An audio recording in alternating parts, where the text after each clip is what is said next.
Sneakers and Cleats, the podcast. Anyway. Plus Chuck was late. Yeah, plus Chuck was late. Damn it, Chuck. But Chuck being late is actually going to help us with this next segment because he was talking to Coach T.P. Miller. Yes. So let's get to the High School Hype Squad. It's the last week of the regular season for high school football here in San Antonio and here in Texas. We'll get right into the TNL Top 10. I'll kind of breeze through these because, once again, there's not a lot of changes. There's only one change in our TNL Top 10. It's from Jay slipping from 6 to 10 because they lost to Southwest, who was our number 4 team. I'm very glad that Carlos didn't take them out of the poll completely. They didn't deserve Jay's to fall had a out. good year. Jay has had a great year. So Pieper, 9-0, 6-0 in district. They're probably going to end up 10-0 after this week. They're going to be playing. They don't have their matchup for next week in the first round of the playoffs yet. They play Bernie Champion tonight, 7 p.m. At Warrior Coliseum. They have their chance to secure the District 13-5A D1 top playoff seed with an outright championship tonight. So probably going to be a good game with Bernie Champion. We saw them last week. Yes. Bernie Champion's a good team. Alamo Heights, they finished their season 10-0, 6-0 in district. They beat Tybee last week, 39-7. That's Johnny Manziel's old stomping grounds, Tybee. The Mules have secured 5 straight undefeated district seasons and are perfect 34-0 in league play during that span. Absolutely unbelievable. And, I mean, we all went out there when we had him earlier this year thinking we were going to just see one guy. He's pretty darn good, but they got dudes all over the freaking field, man. Yeah, they have a real chance to make a run at a state championship. They really do. As long as their defense can get shored up a little bit, their offense is clicking. Tight ends elite. We all like DK a lot. Yeah, DK Garza is great. Steel is number 3. They're 8-1, 5-0 in district. They defeated Canyon, which this number jumped off the page to me. I didn't see the game, but this number 62-0 against Canyon. And we saw Canyon a couple weeks ago. They are not they're no pushover. And my God, Steel just took them to the woodshed. The Knights have now secured their 4th straight outright district championship. They already know who they're going to play in the first round as well, according to Max Preps. Yes. They'll be playing Laredo Alexander next week. Tonight, they play Buda Johnson. Tonight being Thursday, they play Buda Johnson, 7 p.m. Or is it Buda? Is it Buda or Buda? Do you know? I guess it depends on who you ask. I heard it's Buda. It's Buda Hayes. Okay. Buda Hayes. This is Buda Johnson. Buda. So 7 p.m. Thursday. I don't know that you can go wrong with Buda. Lenhoff. Southwest beat Jay last week. Southwest is number 4 in our TNL Top 10 poll. They beat Jay 39-18. They are 9-0 now, 7-0 in district. They're looking to go undefeated for the first time since 2009. I don't think they'll have any issue with that. Laredo Figueroa is not very good. So they play Laredo Figueroa tomorrow, 7:30, Dragon Stadium. They did win their first district title since 2018 with that win over Jay. So congratulations to the Dragons winning that title. Brennan is 8-1, and I have a wild stat for you. Brennan is now 8-1, 7-0 in district. They defeated Taft last week, 69-0. Statement game. In district, the Bears have won games by a combined 330 points. Jeez. Including 4 shutouts in district, winning games by an average of 47 points a game. So you're saying we should move them up to the NAIA level? So I'm saying maybe their district, either they're really good or their district's not very good, and they are very good. They're very good. They will play Reagan most likely in the first round, which is a revenge game because that's the only loss Brennan has on their record is a 31-9 defeat of Reagan. At the hands of Reagan, the first game of the season. So that's going to be a really good game. Next week, tonight, they play Warren, which unfortunately should be a bloodbath, 7:30 at Gus. So they'll probably end their season 9-1, 8-0 in district. Smithson Valley's number 6. They're 7-2, 5-1 in district. They beat MacArthur 70-0 last week. The Rangers have outscored 4 opponents 176-33 since they lost to Pieper on September 27th by 3 points. They play Victoria East at 7 p.m. tonight. They'll probably play South San in the first round next week. Harlan is 8-1, 6-1 in district. They're 7th in our TNL Top 10 poll. They defeated Warren 63-20. They've qualified for the playoffs every year that they've been a program. The only loss this season was to Brennan, which is okay. No shame in losing to Brennan. Shout out Coach Eddie. Yeah, Eddie Salas, great guy. They play Sotomayor tonight, which is a really, really important game as it comes to the district seeding and the playoff seeding. Whoever wins tonight will get the second seed in district, and they will get the top seed in the Division II bracket. So huge game tonight as they play over at Ferris Stadium at 7 o'clock while we're kicking things off over at Comalander. Yeah, you have an eye on that one for sure. Right? I mean, yeah, I'm gonna be having you guys come down to the sideline so I can read some different scores for you guys. Well, we have so many games tonight. Yeah, that's right. We have so many Thursday night games, all of them with playoff implications tonight. So huge games all over the area. Johnson, you guys have been doing a great job at TNL too. Just Oh, watching you're very kind. Thank you. Thank you. We're trying. We're trying. Matty Burgundy made a surprise appearance last week. He was very good last week, dude, by the way. Well done. Did you see my fake mustache last week? First, I saw just a picture on social. I was like, "What in the hell?" Okay. No, it was actually really fun. It wasn't the tools, it was the carpenter, dude. No, it was the tools. You were really good, yeah. No, it was the carpenter. I've watched that movie enough to know a few of the mannerisms. Yeah. Yeah, there you go. See? I should have pulled that up and put that up as a picture. Very well done, dude. Johnson, thank you. And Johnson is 9 in our TNL top 10 poll. They defeated Churchill last week. They are, what's their record right now? They're 8-1, 6-0 in district. Sorry. Yeah, their only loss was to Pieper. Yeah, only There's loss. a Pieper down. Yeah, it was the first or second game of the season that they lost to Pieper. Jags locked up the district and the top seed last week, so they really don't have much to play for tonight. We'll get into that matchup a little bit here in a minute or two. And then John Jay falls to 10 in our TNL top 10 poll. They're 8-1, 6-1 in district. Excuse me, they lost to Southwest 39-18. The Mustangs now looking to rebound after their loss to Southwest. They play Southside tonight, 7 p.m. At Gustafson Stadium. So let's get to our TNL matchup of the week. It's Clark versus Johnson. Huge implications for playoffs on the line tonight. As far as Clark goes, let's start with Johnson. As far as Johnson goes, they have already clinched. They're good. They have the top seed in their district. They really don't have much to play for tonight except for an outright district title and not a shared district title with Reagan. And I just got clarification on that. Regardless, in their district, they look at head-to-head. So regardless, Johnson is the district winner in that league. Correct. Regardless of what happens tonight. Right. Yeah. They have won the district. They are outright no matter what. Yeah, they are the top seed. Yep. They have the district title, so they do not have much to play for as of this moment. So what we get from them, I don't know. I think you're going to be surprised because here's what TP told me today. We're treating tonight's game like it's the first round of the playoffs. We want to play like we can play at our best because we're going to have to get used to this starting next week. So he's literally treating tonight's game like a playoff game, and God bless him, we're going to be better for it. Fair enough. I mean, and when you go to the Clark side, they need to win and they're in. Clark is 6-3. They're 4-2 in district. Coach JL Geist is 34 years coaching, 6th year with Clark. He's done a great job with that program. They basically need to win tonight to get into the playoffs. If they lose, they're out. And no, if they lose and Churchill wins, they're out. Yes, but if Brandeis loses, it doesn't. Brandeis is, according to Coach Shaw over at Churchill, who I spoke to on Monday. All right. He said it really comes down to Churchill's game against Lee, which they should win, and then Clark and Johnson. We're going to have to get further clarification because that was not what I got from the intel from Clark, which was if Brandeis loses, they would be out. That there are 2 playoff spots up for grabs And 3 teams. Right.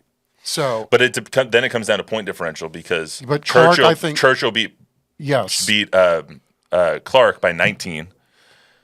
Clark beat Brandeis by 18. And then Brandeis, I think, beat Churchill by a certain amount that I can't remember. It's very confusing. Clark can get in if they lose. If they lose, they can get correct. And if they win, they would be the top seed in Little 6A from their district. Correct. Yeah. So there's a lot to play for. There's a lot to play for Clark. There's a lot to play for that. Basically, that entire district, especially Brandeis and Churchill as well. Yep. As far as Churchill goes, I'm doing a really cool story that you turned me on to over there, but we'll get into God is good, bro. Into more of that. As far as Clark goes, a couple of really good players on that team. Team captain, SA Sports All-Star Jaden Trexler, is fantastic. Caleb Herring, son is at receiver. He's really good as well. You spoke to Mr. Geist. What did he say? Well, yeah, Clark is I think they're ahead of schedule, dude. I mean, they got 4 starters on offense that are sophomores, and just kind of the way things worked out this year. But no excuses. I mean, Coach Geist has taken that program and elevated it and made them a playoff contender every year. And right now, all of these games for everybody in that league, if you're not Reagan or Johnson, right, it's really a free for all on that bottom end. Mm-hmm. And Clark has really done a nice job positioning themselves, and I don't know that anybody gave them much of an opportunity to be in this position the final week of the season, but they did. And that's the only thing that matters because they're in a pretty good spot tonight. Not a great spot. I mean, obviously, they will be the underdog, and I don't think they're coming off their best game. Clearly, they're not. They're coming off their worst game. I think even Coach Geist told us that. Yes. Like, they're coming off a really, really, really poor showing against Reagan. I was at that game shooting it for Friday Night Fever. It was not a pretty game. It may have been a little bit the moment was a little too big for them. Yeah. But maybe with that experience, there'll be a little bit different version of the Cougs tonight. So regardless, there's a lot at stake. So I would expect both teams, especially Clark, to lay it all out there. Let's hear from Coach Geist from our conversation with him a little earlier this week. What's Coach's assessment of how this team has performed throughout the season so far? Well, we feel like actually we've progressed every week. Although we have made mistakes and sometimes those compound, we feel like overall as a team, we focus on ourselves each week, things we need to get better at, and we've seen improvement throughout. To be in the position that you're in, you control your own destiny at this point. You win, you're in. How do you get the guys to buy into the fact that it was like, don't worry about who we're facing, you do what Clark is doing? Is this a team that has to be told that and reminded that? Well, whether they have to or not, we do every week. Every week we talk about it being about us and how we play. Don't focus on who we're playing. We know that week in, week out in our district, it's going to be a tough opponent. In fact, every week we talk about, hey, this is a big game because it's a district game, not because it has playoff implications or anything like that. So that's the approach we always take is, don't worry about what the end result's going to be. Don't look too far ahead. Don't look back. Be in the moment. Focus on now. And finally, let's not give away any secrets, but it was like, what are going to be some of these keys to victory against a very good Johnson team? Oh, wow. Well, we've got to do a good job of clock management. We've got to keep the chains moving when we have the ball. Defensively, we've got to do everything we can to try to contain that offense, eliminate explosives, and try to get them off the field. If we can manage the clock, if we can keep the ball moving, and we can get them off the field without explosive plays, we feel like we have a chance to be in it. All right, as far as the Johnson Jaguars go, T.P. Miller in his 3rd season as the head coach took over from Mark Soto 3 years ago, played DB over at Texas State. It's really awesome seeing what this team has done with the late exit of Ty Hawkins to the IMG Academy out in Florida. He's, the Elite 11 guy. I don't know why coffee. Anyway. It's okay. Anyway, guys. You can burp. It's all right. I'm trying belching into the microphone. Anyway, really awesome what they've done without Ty Hawkins. He left late to go to the IMG Academy after going to the Elite 11. Don't know what the story is there, why he left so late and all that stuff. But, I mean, they've really rallied around young guys and Bubba Johnson, their running back, everything running back, who is hilarious, by the way. I interviewed him for our San Antonio Sports All-Star stuff. He's so funny.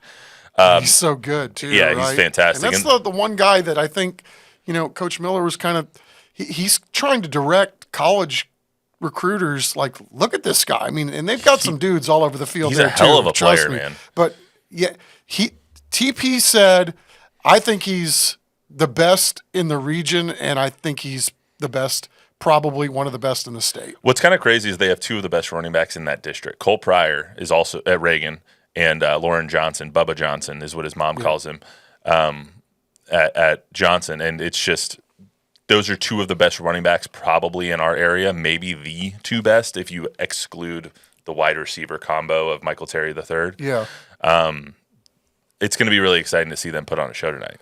And just the way that they've rallied around their new quarterback, Elvis Estrada, who's a young starter, didn't really expect to start this year until Ty Hawkins left after spring ball. So it's like the way they've kind of done that and rallied after that Pieper loss is fantastic. Yeah, Coach Miller had some interesting insight with that too. You know, you're handing the keys to the kingdom to a sophomore quarterback who hadn't, played a varsity game, and yet, that Johnson baseball team made a heck of a long run last year, and Coach Miller says, I really feel like, as a freshman, with Elvis getting that much playing time as a freshman on a team that was that good, that really prepared him for what he's seeing now. And I thought that was actually a good little nugget right there that, all this kid knows about is playing in big games. So why would he be afraid of the moment? Absolutely.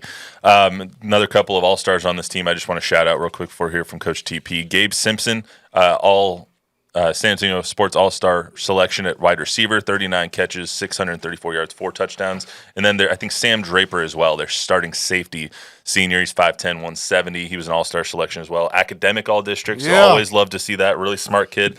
He's already committed to Grambling State, so I just want to give the shout-outs for the San Antonio Sports All-Star guy. It's like one of those guys you're like, really? When God was giving out gifts, you got all this? Yeah, right. Let's hear from Coach TP Miller. What have you learned about this group of young men?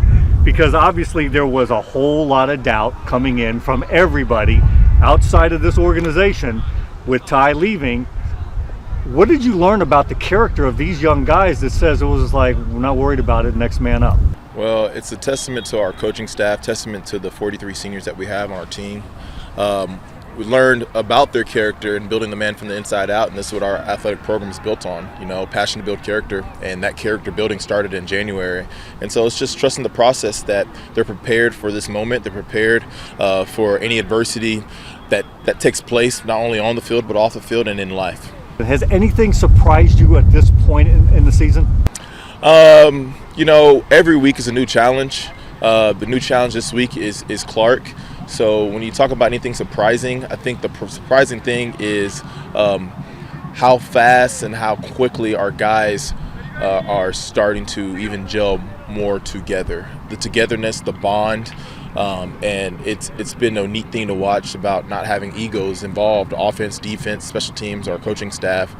We have a common mission and goal, and that's taking the next step into the Texas playoffs. Okay, what's keeping Coach up when you watch film on Clark? What are the challenges that they're going to present to you? The Clark Cougars, they have playoff implications online. So the student athletes, they're going to come prepared. They're going to give everything that they have and leave it out on the field, including the coaching staff. Coach Geis does a tremendous job over there, and I expect a 48-minute ball game, nothing less. And here at Johnson High School, we believe of going into games and playing the game that we love to play and dominating and to win the game. Just because we already clinched playoffs or clinched a district championship, that doesn't mean anything to us in regards to Thursday night. It's another football game, another opportunity to get better, another opportunity to go out there and compete and propel ourselves into the next step. It's not Thomas C. Clark. It's Tom C. Clark. It's like nobody bought the stuff. Are you telling a story? Why are you pulling this up? Luis. So that's what I looked like last week on TNL during the first two quarters. I'm glad you shaved. Yeah, really. I shaved at halftime of that game. It was my alter ego, Matt Burgundy. I've watched the movie enough to where I know like every line in that movie, so I was able to kind of throw a lot of them in. It was fun. And not a fan of the second movie, huh? I hate that movie. It's awful. What are you talking about? The sequel is always worse than the original. I'm blind. I told you. I've watched that movie one time. I barely even know what you're talking about. How does your ketchup taste? I told you I'm blind. You know what really turned me off of that movie was the fact that they basically recreated the bear scene from the first movie, but with a shark. Yes, like I the hated Toby that. song. You I don't hated like that. Come on, man. You can't just remake the movie 10 years later. Like that's just stupid. I don't know, man. I thoroughly enjoyed it, and Luis probably liked the second one better, didn't you? Luis, you like the second one? And why are we don't have to keep showing it. It's fine. Again, Anchorman is not a comedy. It's a documentary. I was really hoping that the Taco Cabana lady, Brianna, was there last week so I could take one of the tacos and be like, I love tacos. Taki talk tacos. Here it goes down into my belly. But She wasn't there, so now I have to do it now. Now, I did close the sportscast on Friday. You'd be happy to know with You Stay Classy San Antonio. Very nice. I'm glad you didn't say the other part. I'm Ron Burgundy. You would have gotten a call, I'm sure. Oh, I don't think I would have. I would have been safe. You would have been gotten a call. I think all of us would have gotten calls. Anyway. Matt is no longer an employee. Yeah. That's all we got for today on the Sneakers and Cleats podcast. Real quick shout out to everybody who works on TNL, especially Chris Koffis. It's been a very fun season. Happy that they have me still roaming the sidelines and my two alter egos, Matty Bobby and Matt Burgundy, to have some fun. But Chuck and Don do a fantastic job. And the fellas here too. Chris does a great job. All the production people behind TNL do a great job. Yeah. So it's going to be a really fun farewell on their season 16 of TNL tonight. So, amen. That's all we got for you today on the Sneakers Cleats podcast. Thank you, fellas. Thank you, guys. Remember to download, rate, review, subscribe, give us a 5-star rating, tell a friend, tell an enemy. We will be back on Monday with some more Spurs, Cowboys, and, tomfoolery. But we'll see you then.